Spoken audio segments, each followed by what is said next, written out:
Welcome to Built Through Time.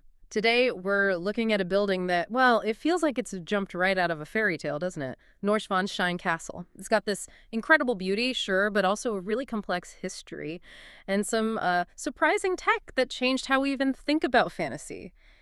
You've definitely seen pictures, but I think what we're going to talk about today will give you a totally new angle on it. Oh, absolutely. Neuschwanstein is so much more than just a pretty picture. It's really about one man's vision, the reality of building something huge in the 19th century, and how it ended up becoming this massive cultural symbol, especially in a way most people probably don't connect straight away. Okay, yeah, let's unpack that. We need to understand the king, King Ludwig II, then figure out how they actually built this fantasy place, and then trace its influence.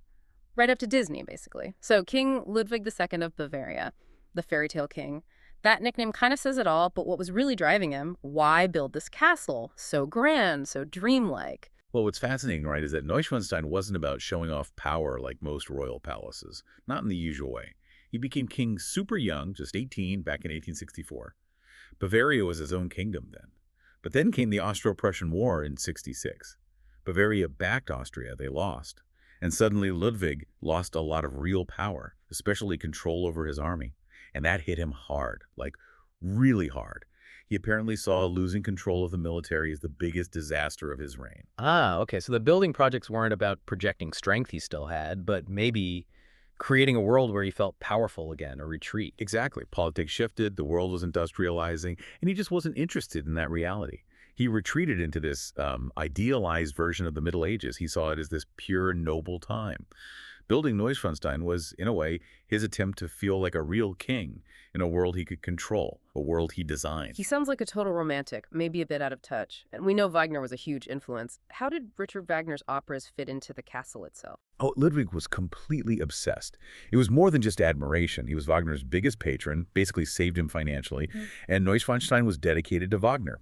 The inside isn't really laid out like a normal home. It's more like an inhabitable theater set. Room after room is covered in paintings of medieval legends, the same ones Wagner used.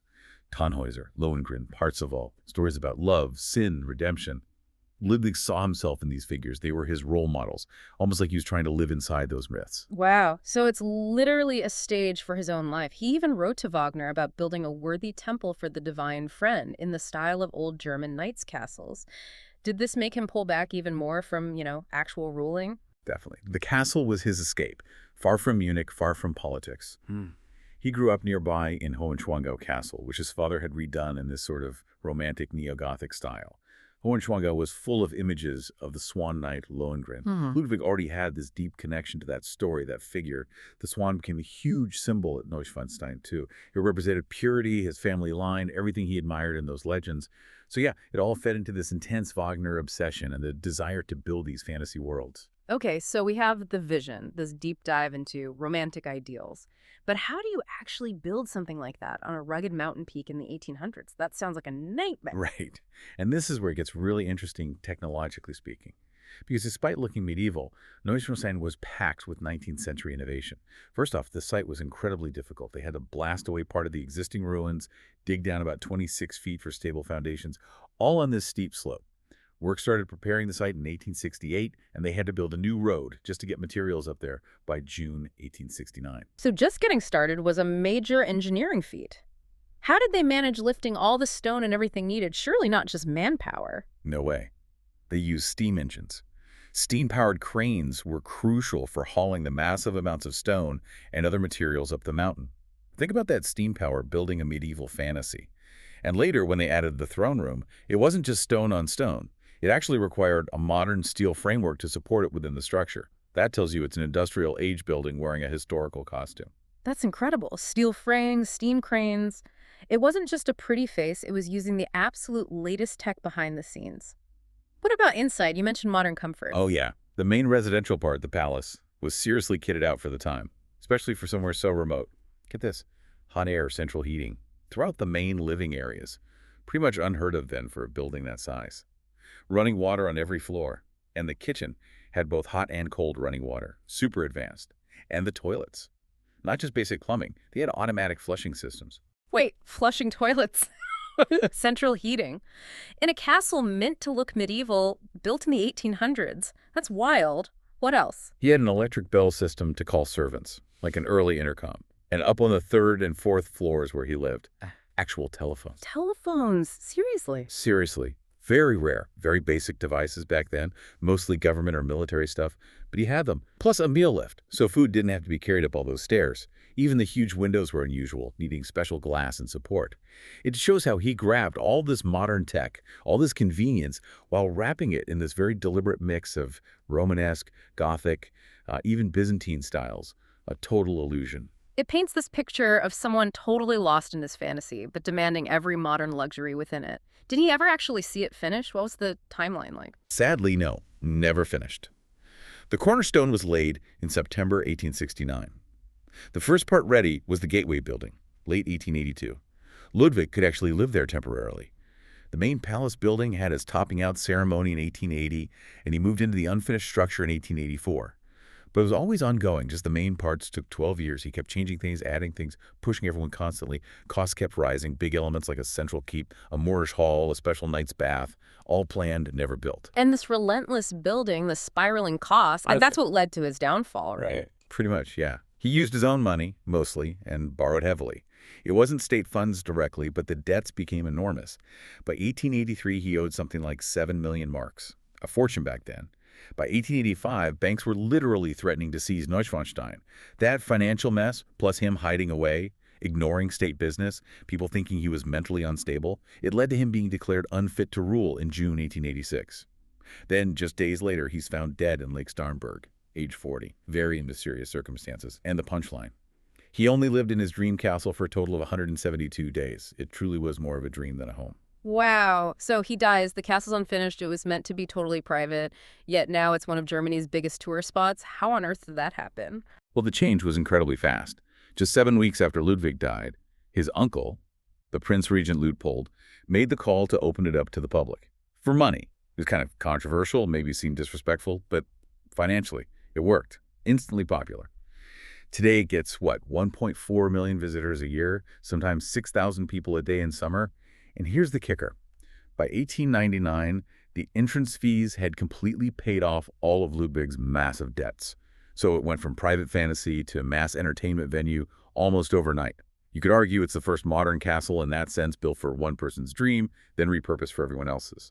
It even became a UNESCO World Heritage Site recently, along with his other castles. Okay, and this is the connection lots of people do know, but maybe not the specifics. The Disney link. Neuschwanstein is the Disney castle, right? Or the inspiration.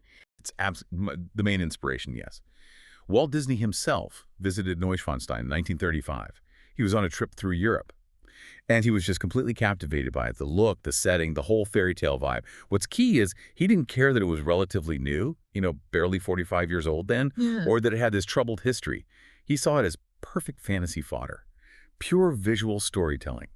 That visit directly influenced the famous Disney logo castle and definitely the design for Sleeping Beauty Castle at Disneyland in Anaheim, which opened in '55, and then later Cinderella Castle in Orlando, which opened in '71.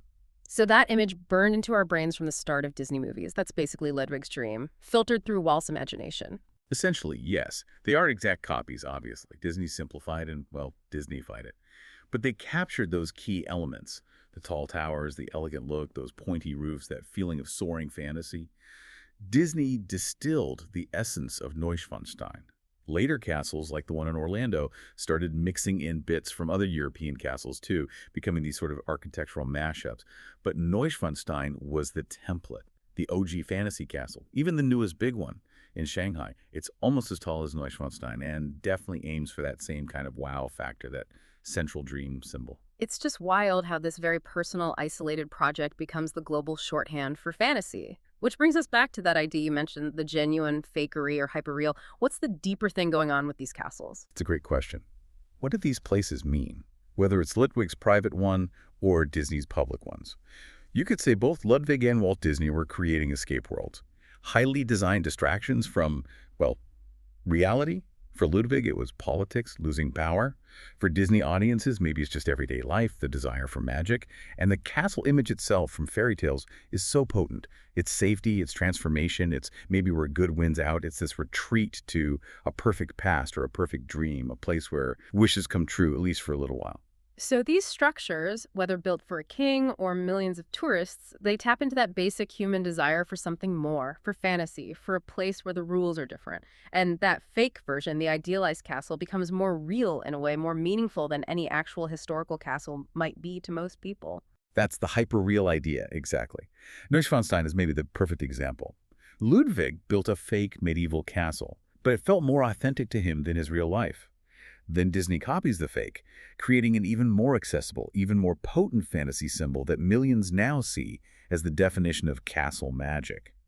Both are illusions, meticulously crafted, but they work because they offer something compelling, something more appealing than the everyday, a safe fantasy. From a lonely king's Wagnerian dream to a global icon recognized by billions, Neuschwanstein really does bridge worlds. It's amazing how one person's vision, even an unfinished, maybe unhealthy one, can echo so powerfully. It really does. It's this strange, beautiful paradox. A fantasy built with cutting-edge tech, intended for private escape, that somehow became a universal symbol. It's a monument to how powerful dreams can be, even when they're built on, well, a magnificent illusion. If you like and want to hear more of these discussions, please like this video and subscribe to our channel. Thank you for listening, and we'll see you on the next episode of Built Through Time.